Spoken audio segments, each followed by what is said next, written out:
I work with a lot of people who are tempted by a lot of different things, as we all are tempted. And I receive a lot of questions as to how to process, how to face temptation. We've received some of those questions. We want to process some of those today. It's kind of a backdrop. If you missed our video on the subject of understanding and experiencing victory over temptation, you might want to take a look at that. It's in the above videos. And if you have additional questions, please tell us below and we'll try to respond.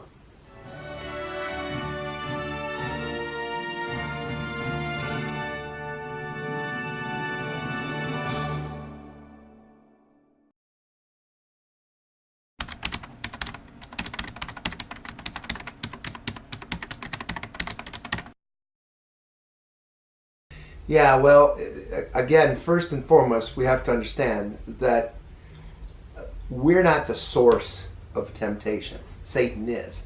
Now, essentially, what is Satan always tempting us with?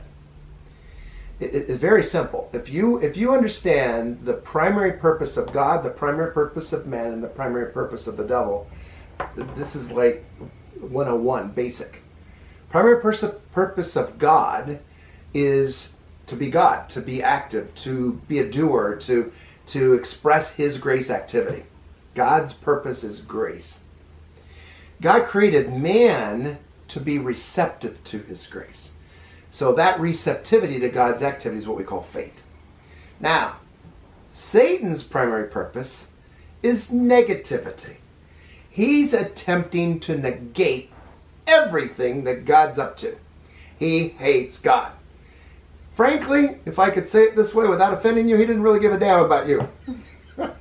He hates God. Now, because you're a Christ-wanted Christian, he obviously doesn't like you, so he's trying to interfere with you, and he does so by tempting you to use his tactics, his character, his ways of doing things to keep you from allowing God to express his life through you, which glorifies God in the process.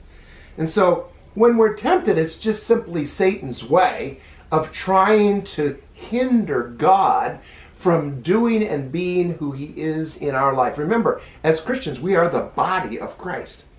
Jesus said to his disciples, I got to go away so I can come again so that where I am, there you may be also. And greater things you're going to do than I have done. So the reason that we're doing greater things than what Jesus did at the time is that we have the indwelling presence of the resurrection life of Christ. And so he's still in the process of living his life through us, and Satan's in the process of trying to hinder that life. So I don't know if that answers the question or not. But the temptation itself isn't sin. No, temptation itself is not sin, because I like to tell people the fact that you're tempted simply means that you're still breathing.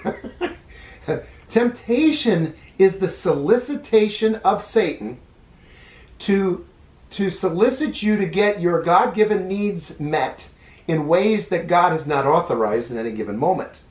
That's all temptation is. It's another way of doing things. And so he's going to give you alternative ways that sound, nothing wrong with this. Why don't you do it this way? Well, because that's not what God has orchestrated in my life. That's not consistent with the character of God in my life. So temptation is acting out Satan's character to get something done, rather than participating with God's character to see something accomplished in my life. We can go, as a great example of this, it was between Cain and Abel. God had instructed them to offer a sacrifice. One of the boys offered it the way God asked him to. The other boy offered it the way he wanted to offer it. And so he was being tempted. In fact, the scripture says that sin was crouching at the door of his heart. Satan was tempting him to do it another way. And so obviously that was sin. And it was a horrific sin, because the outcome was that Cain actually murdered his brother because of that satanic source that was initiating to do it the way that he was doing it.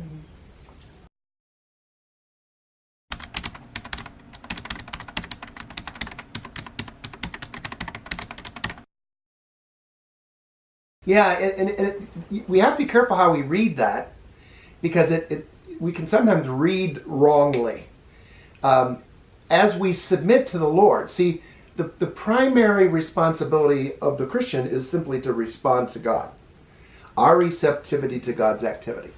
That's, if you want to know what to do, everybody, well, what do I need to do? How do I do it? You simply walk by faith.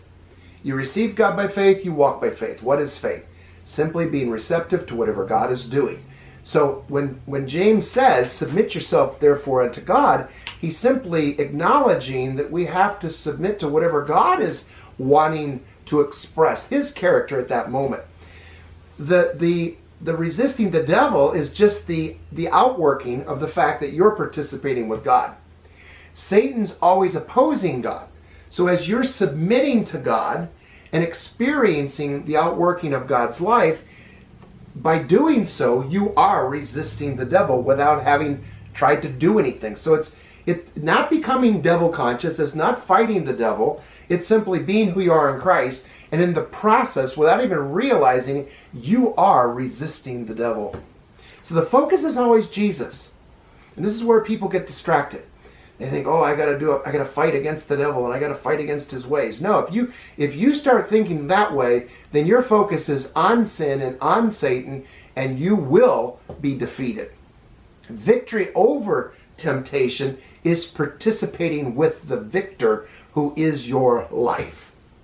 We hope you enjoyed today's video on Life as God Intended. If you're not already subscribed, make sure you hit that button below so you get a notification every time we upload one of our weekly videos. Be sure to hop over to our blog where you can read articles and notes on today's message and sign up for our emails there. We'll see you back here in a few days, and until then, enjoy life as God intended.